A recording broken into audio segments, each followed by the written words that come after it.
Hello and welcome back everyone. તો સ્વાગત છે આપ સર્વેનું ફરીથી એકવાર જુનિયર ટેસ્ટના ડિજિટલ પ્લેટફોર્મ પર। તો આજે આપણે જોવાના છીએ ફોરેસ્ટ ગાર્ડના મોસ્ટ ટાઈમ એવા 50 પ્રશ્નો, અને એ પણ ધોરણ 9 ના વિજ્ઞાન વિષયના પાઠ્યપુસ્તકમાંથી ચેપ્ટર 1 માંથી આપણે અલગથી તારવેલા છે, જે આગામી ફોરેસ્ટ ગાર્ડની એક્ઝામ આવવાની છે। આપણને ખબર છે એમ કે 8 તારીખે પરીક્ષા હશે આવતા મહિનાથી, અને જો તમારો પહેલા સ્લોટમાં વારો હશે તો તમારી પાસે માત્ર બચ્યા છે હવે 29 દિવસ।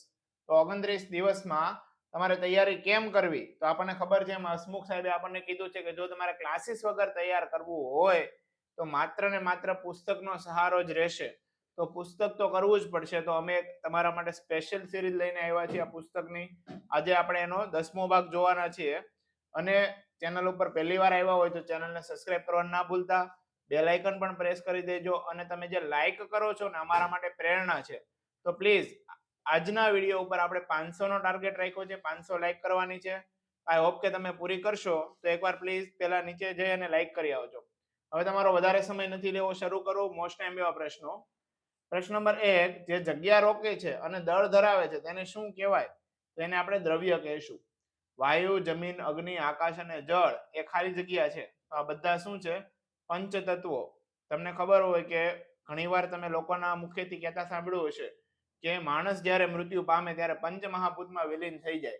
તો આ પંચમહાભૂત છે વાયુ, જમીન, અગ્નિ, આકાશ અને જળ। તો આ 5 વસ્તુ છે, એને પંચતત્વ કહેવાય।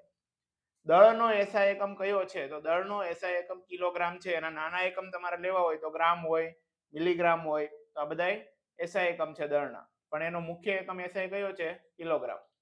નેક્સ્ટ, બે બાજુ જુદા જુદા પ્રકારના દ્રવ્ય કણોની એકબીજામાં આંતરમિશ્ર થવાની ઘટનાને શું કહેવાય? આંતરમિશ્ર થાય એને કહેવાય પ્રસરણ।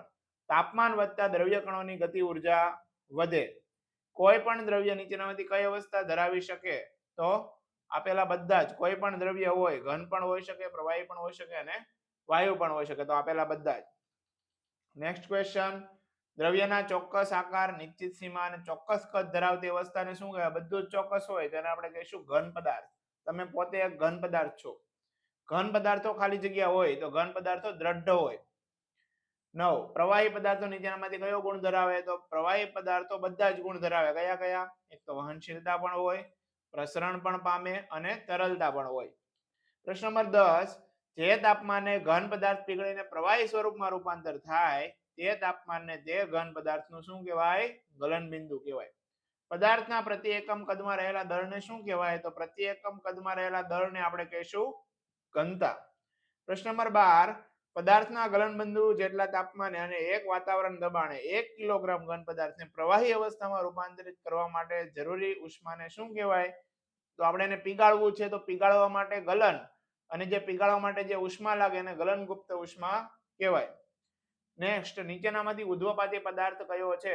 ઉદ્ધ્વપાતી પદાર્થ કોને કહેવાય તમને પહેલા સમજાવી દઉં કે તમે જ્યારે ગરમ કરો તો ઘનમાંથી સીધો વાયુમાં રૂપાંતર થાય એને ઉદ્ધ્વપાતી પદાર્થ કહેવાય।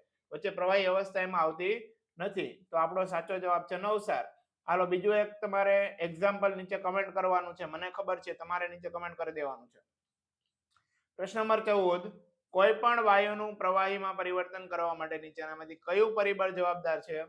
તો એ અને બી બંને, દબાણ વધારવાથી અને તાપમાન ઘટાડવાથી, બેમાંથી કોઈ પણ એક કરો તો પણ તેની અવસ્થામાં પરિવર્તન થાય। સૂકો બરફ કોને કહેવાય? સૂકો બરફ કહેવાય ઘન CO2 ને। દબાણનો એસઆઈ એકમ તો પાસ્કલ। એક વાતાવરણ બરાબર ખાલી જગ્યા પાસ્કલ, તો 1.01 ગુણ્યા 10⁵ 460 કેલ્વિન તાપમાનનું સેલ્સિયસમાં તાપમાન ખાલી જગ્યા છે। હાલો, આનું તમને હિન્ટ આપી દઉં કે તમને કેલ્વિનમાં તાપમાન આપ્યું હોય, સેલ્સિયસમાં ફેરવવાનું હોય તો 273 માઇનસ કરવાના। કેલ્વિનમાંથી તમારે સેલ્સિયસમાં જવું છે તો 273 માઇનસ કરવાના। યાદ કેમ રાખવું? તો આપણે એબીસીડી ની અંદર સી પહેલા આવે અને કે પછી આવે, તો આપણે એને ઘટાડવા છે તો માઇનસ કરવું પડશે। કે થી સી સુધી લાવવાનું છે, અને સી થી જ્યારે કે સુધી લઈ જાવ તો તમારે પ્લસ કરવા પડશે 273। નેક્સ્ટ ક્વેશ્ચન, ઉત્કલન બિંદુથી ઓછા તાપમાને પ્રવાહીનું બાષ્પમાં રૂપાંતર થવાની પ્રક્રિયાને શું કહેવાય? બાષ્પીભવન। હવે આપણને ખબર છે કે ભાઈ પાણી છે એ વરાળ બને ક્યારે? તમે 100 ડિગ્રી સેલ્સિયસ તાપમાને એને ઉકાળો ત્યારે। પણ વાદળા કેવી રીતે બને? આપણે દરિયાને કઈ 100 ડિગ્રી સેલ્સિયસ સુધી ઉકાળવા જતા નથી તો પણ વાદળ બને। તો આ જે અવસ્થા છે એને બાષ્પીભવન કહેવાય, કે નીચું તાપમાન હોય તો પણ બાષ્પમાં રૂપાંતર થાય એને આપણે કહીશું બાષ્પીભવન. નેક્સ્ટ, બાષ્પીભવનનો દર વધારવા માટે નીચેનામાંથી કયું પરિબળ જવાબદાર છે? બાષ્પીભવન વધારવું હોય તો સપાટીનું ક્ષેત્રફળ વધારવું પડે. ફોર એક્ઝામ્પલ, તમારી પાસે ગ્લાસમાં પાણી છે અને તમે નીચે જમીન પર નાખી દો તો ઝડપથી સુકાઈ જાય, જલ્દી બાષ્પીભવન થાય. તાપમાનમાં વધારો કરવો પડે, ભેજની માત્રામાં ઘટાડો કરવો પડે. તો આ બધા જ પરિબળો બાષ્પીભવન માટે જવાબદાર છે. નેક્સ્ટ, વાહનોમાં ઈંધણ તરીકે ખાલી જગ્યાનો ઉપયોગ થાય. વાહનોમાં ઈંધણ તરીકે સીએનજી હોય. નીચેનામાંથી જળચર પ્રાણીઓ અને વનસ્પતિઓના અસ્તિત્વ માટે શેની આવશ્યકતા હોય? તો એ અને બી બંને. ઓક્સિજનની પણ આવશ્યકતા હોય અને વનસ્પતિ કીધી છે તો એને કાર્બન ડાયોક્સાઇડ પણ જોઈશે. એટલે આ બંનેની આવશ્યકતા હોય. દ્રવ્યના કણોની લાક્ષણિકતા કઈ યોગ્ય છે? તો દ્રવ્યના કણો વચ્ચે ખાલી સ્થાનો હોય, સતત ગતિશીલતા હોય અને આંતર મિશ્રિતતા હોય. આ ત્રણેય અવસ્થા દ્રવ્યના કણોની લાક્ષણિકતા માટે યોગ્ય છે. દ્રવ્યના કણો વચ્ચે કયા પ્રકારનું બળ પ્રવર્તે છે? તો દ્રવ્યના કણો વચ્ચે આંતરાણ્વીય આકર્ષણ બળ પ્રવર્તે છે.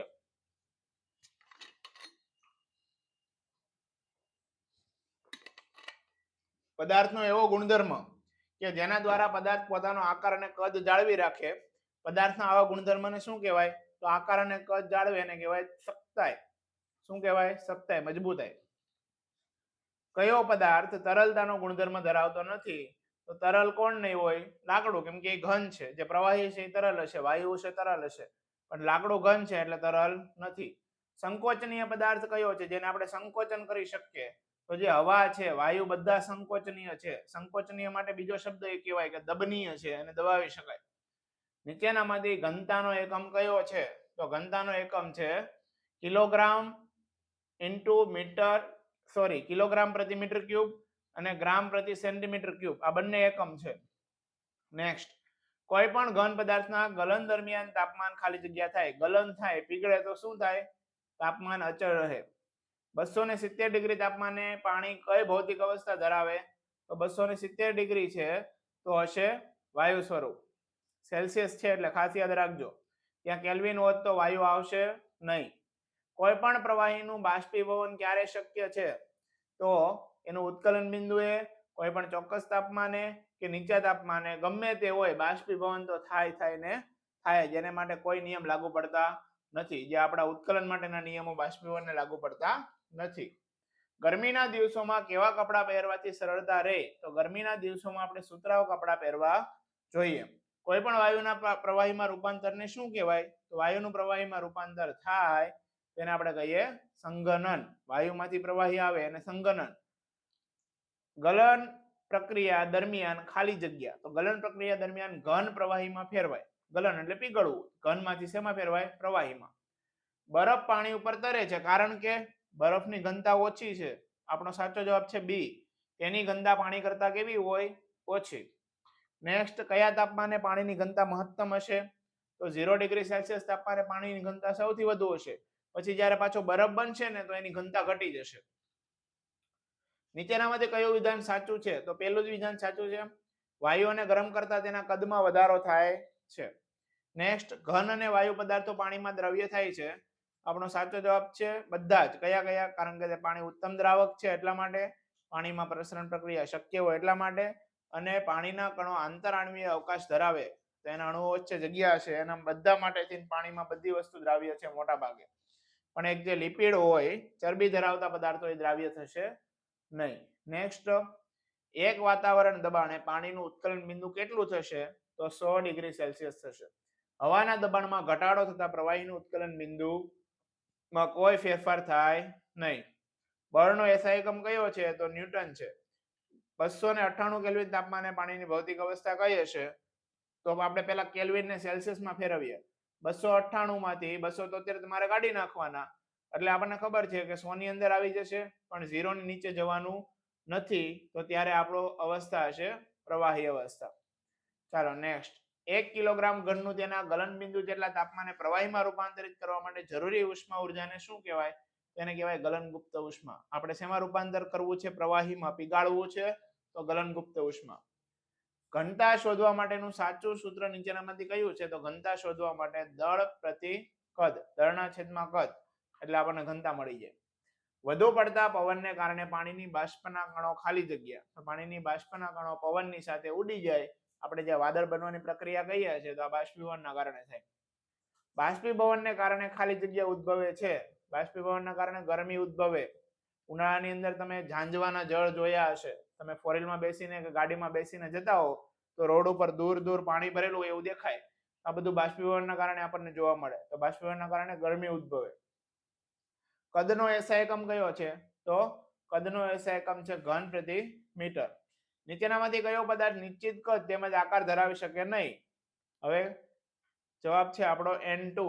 N2 વાયુ છે. વાયુ ક્યારે નિશ્ચિત કદ કે નિશ્ચિત આકાર ધરાવતો નથી. તમે જેવડા પાત્રમાં નાખો એટલું કદ એ ધારણ કરી લે.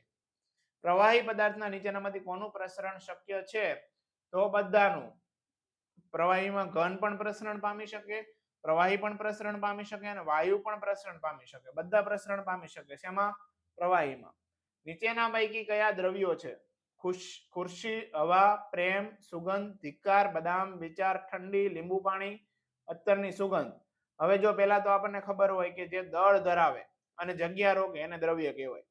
રેડી? તો આ ખુરશી જગ્યા રોકશે તો હા, તો એ દ્રવ્ય છે. બદામ જગ્યા રોકશે, હા. પછી અહીંયા તમને ઓપ્શન માંથી કહું, ખુરશી રોકશે, હવાઈ જગ્યા રોકશે, પ્રેમ છે જગ્યા રોકે, ના, તો એ દ્રવ્ય નથી. સુગંધ વાયુ અવસ્થામાં છે તો એ દ્રવ્ય કહેવાય, તો એ જગ્યા રોકશે. ધિક્કાર, અહીંયા જો લખ્યું અત્તરની સુગંધ દ્રવ્ય છે. પછી બદામ દ્રવ્ય છે. વિચાર દ્રવ્ય નથી કેમ કે જગ્યા રોકતો નથી. ઠંડી છે પણ દ્રવ્ય નથી. લીંબુ પાણી છે ને અત્તરની સુગંધ છે. તો અહીંયા આપણા 50 પ્રશ્નો પૂરા થાય છે. જો મિત્રો વિડીયો પસંદ આવ્યો હોય તો લાઈક કરવાનું ભૂલતા નહીં. 500 લાઈકનો ટાર્ગેટ આ વખતે તમે પૂરો કરશો. ફરીથી મળીશું નવા વિડીયો સાથે. ત્યાં સુધી જય હિન્દ, વંદે માતરમ.